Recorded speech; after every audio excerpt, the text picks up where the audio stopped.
Good afternoon. First and foremost, thank you for the likes, the shares, and the support. I really do appreciate it. But right now, March 19th, we have the primaries, and I love educating. So primaries are very simple. There is a Republican primary and a Democratic primary, and that's what they're going to vote on. Who's going to represent their party? It doesn't mean there won't be other people, but this is specifically for Democrats and Republicans. If you are like myself and you are registered as an NPA, non-party affiliate, you are not eligible to vote in the primaries. If you are registered as a Republican or Democrat, get up and go vote. If you're registered, get up and go vote. We are always asking individuals to register to vote. Reason being is because all of these individuals who get in these positions put people in other positions that start to affect our lives. Now, while we have a concept of the person at the top is the person who takes all the responsibility, and that seems to be the only names that get called out, very often we know that there are multiple people that make up these cabinets, House of Representatives, Senate committees, so forth and so on, that make up these decision factors.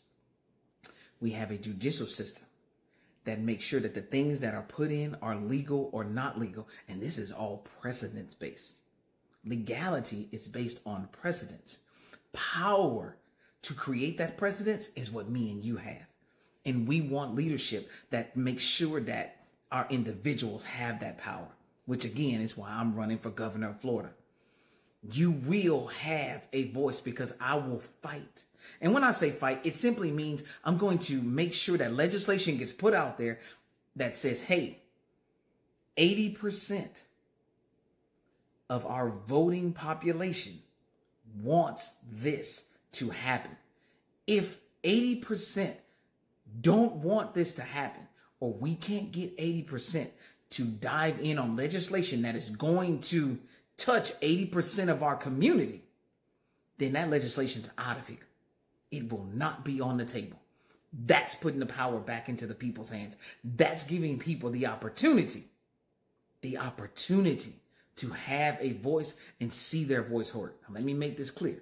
Let's take the round number 7 million. I looked it up before we even got on here. That's 5.6 million people that are going to need to decide if legislation gets brought up that is going to affect 80% or better of all Floridians. Floridians going to have to vote on that. If you can't get 80% of the people to back you, then something's wrong with the information that you're giving out. A lot of this is based on how you give out the information.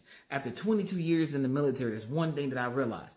If somebody doesn't understand what I'm saying, you need to come back to me, because it's my fault for not saying it in a way that's going to get you to understand it. This is why I always say, ask me questions and hold me accountable. If you are not pinging me with issues that are happening to you, you're wrong. Tear me down, because I'm asking for the weight. Your leader, the person that you're putting up to represent you, the person that you're stacking up to say that, hey, this is the person that's going to carry the weight until he can share the load. He wants to share the load with the people. So checks and balances are back in the hands of the people that we say we serve. That's why it's important. Sometimes, I'm sitting at home and I'm talking to my daughter, hey, clean up your shoes, pick up your stuff, make your bed, do all of these things. She never really says why. She just gives you like a look. But you know the why is there. So then you immediately, as a parent, you jump by and you say, let me guess. You don't know why I'm telling you to do this. Because I want you to have an understanding that if someone comes to visit your home and you are nasty, they're going to have a negative opinion about you. Sole purpose. But no matter how many times you say it, as a parent, nobody wants to pick them clothes about that room, or you drop your clothes on the floor, or all of these things. I want to help people understand that without your voice and without you having real power to stop things or start things, then you are all recipients of other people. Whatever I choose, you're just a recipient of that. You may dislike it, you may like it, but you need to, whether you like it or dislike it, have a place to say that this is best for us, because we will all be accountable. That's what we're looking for. That's trying to put power back in your hands. When I go to these websites, when I go to the current governor's website, when I go to the Democratic website of Florida, when I go to the Republican website of Florida, I am not seeing those baseline numbers. Those numbers that say that, hey, we've reached out to our voters based on our numbers, and we have 80% of our people that are saying that these are good ideas. So right now, our representatives are simply saying, we're going to say what's best for you, because that's what the power that we've given. I want to give it back. That's why I'm asking you to pay attention. We are in a very interesting place where a lot of information is out there. So go look. Look for the pros and the cons. Take time out to say, hey, if somebody's saying Project 2025 is a terrible thing, let me go find everybody that's saying Project 2025 is a great thing. Let's find out if indeed, if I can't read 900 pages, because that is a lot, and I don't want to sift through 900 pages, because you know what? Black's Law Dictionary costs $100. And on top of that, when I read that dictionary and I have to start cross-referencing things, I don't have time for that. If somebody's out there, and there's so many creators out there giving you this information, go out there and get both sides of it. Go out there and get all three sides of it. Go out and get enough to where you can make an informed decision about whether or not you think this is what's best for you when you go vote. Right now, there's a term being thrown around, one-issue voters. Whatever your issue is that's important to you, it's important to me. Now, this becomes complicated, because you're saying, well, if there's 7 million voters and I tell you that I have an issue, how are you going to get to me? Well, we're going to use technology for that. We're going to hope that in 7 million people, that if you're telling me that you're having a hard time paying for your groceries, there's probably 2 million people plus that are also having a hard time paying for their groceries. And we're going to see that. And then we're going to fix it. And then when we fix it, we're going to ask the citizens, are you okay with how we're going to fix this? 80% of you are going to come back and say, yes, we are. Or no, we're not. If we get the no's, but we feel and we think we've given you enough information, we're going to come back and give you more. Because we're going to want to fight to let you know that what we're trying to institute works for you, and that you will start to feel what works for you as quickly as possible.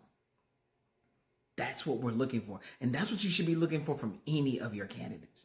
Now, when we talk about the federal level, you guys need to really start understanding how that really affects you. On an earlier video, I said, hey, there is no federal legislation for price gouging, but states do have some legislation that kind of makes sure that they curtail things. Take a look at Kellogg's. Kellogg's is having a bit of an issue right now because their CEO came out, and maybe he was sincere in saying, hey, eat breakfast for dinner. But the way he said it, a whole lot of people didn't like it.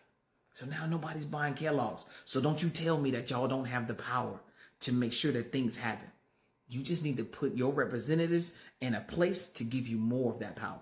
So now your vote really does start to have weight. And you now are put in a place for those checks and balances to happen. So let's govern to completion. Let's take responsibility and accountability and help each other get out of these terrible times that we're rolling into. A lot of information out there says that we're doing great based on the GDP. Then you see citizens saying, I don't care about the GDP. When I go to the store, it costs me $120 for one night to feed somebody. That's entirely too much. Can we fix something that's affecting us right at our doorstep? That's why I'm asking for your vote, because I'm going to work to fix things that are affecting you right at your doorstep. You guys have a great day.